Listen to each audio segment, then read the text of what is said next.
Lima perkara ini, saya ulang semula, lima perkara ini jangan dilakukan di bulan Ramadan.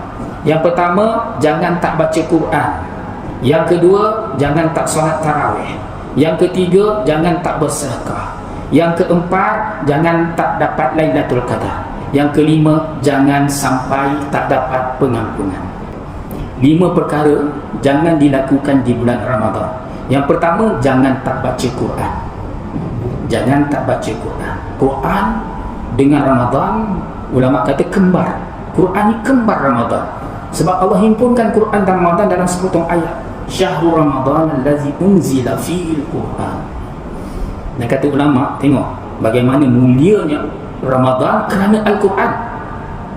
Bulan-bulan Islam yang 12 tu tidak ada satu pun yang disebut namanya dalam Al-Quran kecuali Ramadan. Itu pun Ramadan disebut dalam Al-Quran kerana nak menceritakan pada bulan Ramadan turunnya Al-Quran. Kalau bukan kerana Al-Quran, Ramadan pun tidak disebutkan di dalam Al-Quran. Maka sebab itu kata para ulama, istimewanya Ramadan kerana Al-Quran. Bahkan istimewanya manusia itu sendiri kerana Al-Quran. Khairun nas man ta'allama Al-Qur'ana wa 'allama. Bahkan setiap mata semuanya sama kecuali mata yang membaca Quran.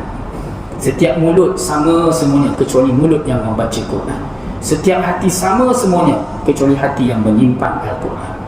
Jadi begitu mulia Al-Quran. Kata para ulama, Ramadan itu bekas isinya Al-Quran.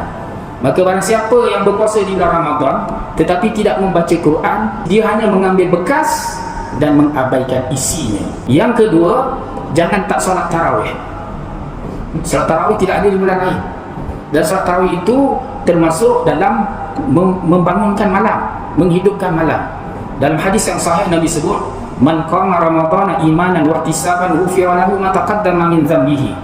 Siapa yang menghidupkan malam Ramadan dengan keimanan dan keikhlasan, maka diampunkan dosanya yang telah lalu. Kemudian yang keduanya ialah jangan tidak bersedekah. Jangan tidak bersedekah. Kerana sedekah paling utama ialah sedekah di bulan Ramadan ni. Apabila Nabi ditanyakan ayu sadaqati afdal, Nabi jawab sadaqatun fi Ramadan. Sedekah yang paling utama ialah sedekah di bulan Ramadan. Bahkan Nabi sendiri membuktikannya. Dalam hadis menceritakan kerana Nabi SAW ajwadun nas, adalah Nabi itu manusia paling pemurah, wa ajwadu ma yakunu fi Ramadan, dan lebih pemurah apabila Nabi berada di bulan Ramadan. Bertambah-tambah pemurahnya Nabi SAW. Bahkan bila Nabi memberi di bulan Ramadan ni karihil mursalah, seperti angin yang bertiup. Maksudnya apa? Tidak ada tinggal dah untuk Nabi. Nabi berikan kesemuanya. Itu cara Nabi infak, bersedekah di bulan Ramadan yang mulia ni. Jadi di bulan Ramadan ni jangan kita tidak bersedekah.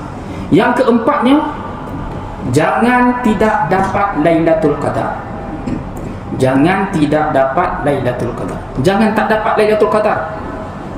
Sebab Nabi dah buat pernyataan lah. Nabi kata apa? Man hurima faqad hurima. Siapa yang terhalang daripada mendapat Lailatul Qadar, dia akan terhalang dari mendapat kebaikan apa pun. Siapa yang terhalang dari mendapat Lailatul Qadar, dia akan terhalang dari segala kebaikan. Tidak ada kebaikan lagi untuk dia.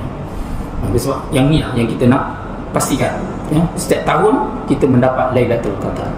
Bahkan Nabi bersungguh-sungguh nak dapat Lailatul Qadar ni, tuan-tuan, sampai Nabi beriktikaf 10 akhir Ramadan. Tak pernah miss iktikaf Nabi 10 akhir Ramadan. Hatta yatawaffahu Allah, sehingga Nabi wafat.